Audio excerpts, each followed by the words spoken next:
চাই চিত্ত যে চঞ্চল, শান্তি কোথায় পাবি তবে সবই কর্মফল। গুড মর্নিং বড় মামা। আরে মোম যে, ভেরি ভেরি গুড মর্নিং। আমি খবর পেয়েছি কাল তোর ছোট মামা তোকে নিয়ে এসেছে। রাত্রে তাহলে দিয়ার ঘরে এলে না কেন? আমাকেও তো ডেকে পাঠাতে পারতে। ভেবেছিলাম বুঝলি, তো ফিরতে এত রাত হয়ে গেল। রাত হলো কেন? ওই তোর মামিকে নিয়ে একটু বেরিয়েছিলাম তো। ও, তাহলে মামি কোথায়? ওই বাপের বাড়ি গেল রঘুনাথপুরে। এবারও কি মামির বাবার খুব অসুখ? তুই জানলি কি করে বলতো? গরমের ছুটিতে আমি এখানে যখন এসেছিলাম, মামি তখনও তো বাপের বাড়ি গিয়েছিল।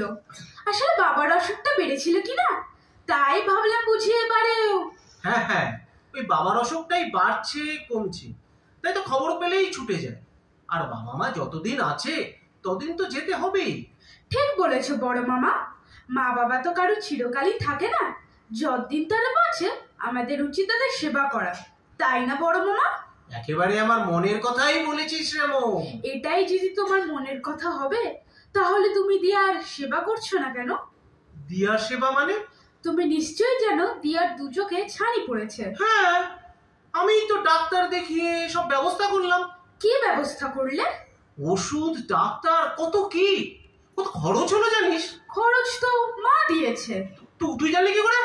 বারে, ভুলে গেলে? মাস তিনেক আগে আমি এখানে যখন এসেছিলাম, মা তো আমার হাত দিয়ে 5,000 টাকা পাঠালো। ও হ্যাঁ ঠিক তো, দেখ ভুলেই গিয়েছিলাম। তো 5,000 টাকায় কি বা হয়?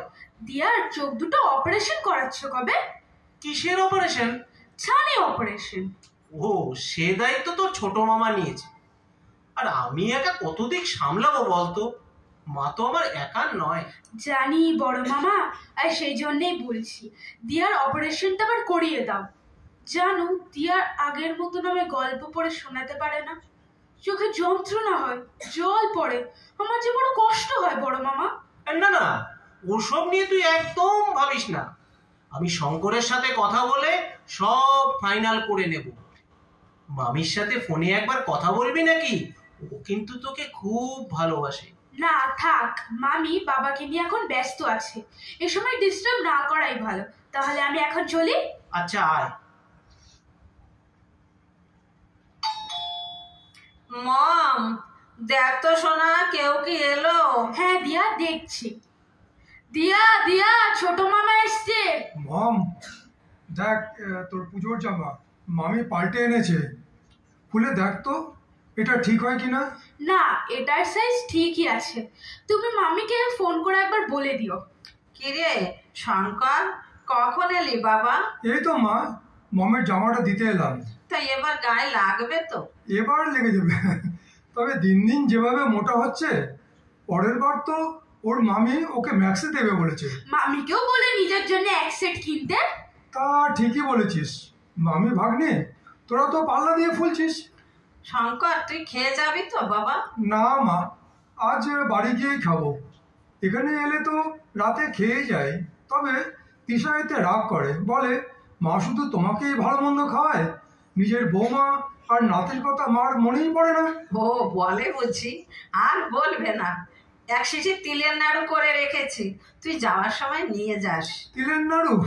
আজ রাতে তিশা একাই শেষ করে দেবে। তা বেশ তো, আরো করে রাখবো, তুই পরশুদিন এসে আবার নিয়ে যাস। তুই বস, আমি নিয়ে আসি। দিয়ার হাতে ভালো মন্দ খাবার আর বেশি দিন খেতে হচ্ছে না, বুঝলে ছোট মামা? কেন রে, মার হাতের রান্না এবার থেকে বুঝি শুধু তুই একাই খাবি? কেউই খেতে পাবে না।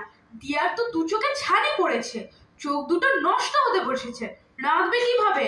হ্যাঁ, মা বলছিল একদিন, তবে দাদার দায়িত্ব নেওয়াতে আমি আর ইন্টারফেয়ার করিনি। বৌদি রাগ করতে পারে তাই। বড় মামা যে বললো অপারেশন করানোর দায়িত্ব তুমি নিয়েছো। দাদা বলেছে? হ্যাঁ, আজ সকালেই তো।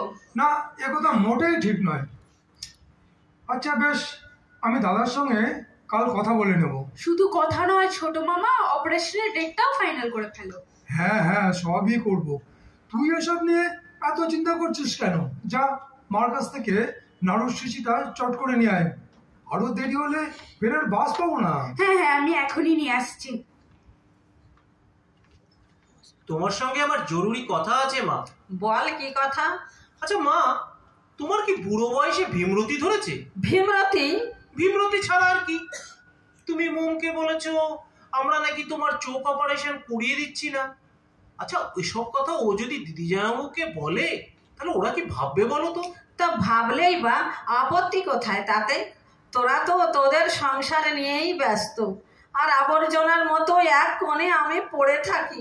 আমার চোখ নষ্ট হলে তোদের তাতে কি এসে যায়? মা, তুমি মাঝে মাঝে বড় অবুঝের মতো কথা বলো। টিভিতে দেখেছো, পেপারে পড়েছো, ছানি কাটাতে গিয়ে কতজনের চোখ অন্ধ হয়ে যাচ্ছে, শেষে ছুটতে হচ্ছে কিনা শঙ্কর নেত্রালয় কিংবা ভেলোরে।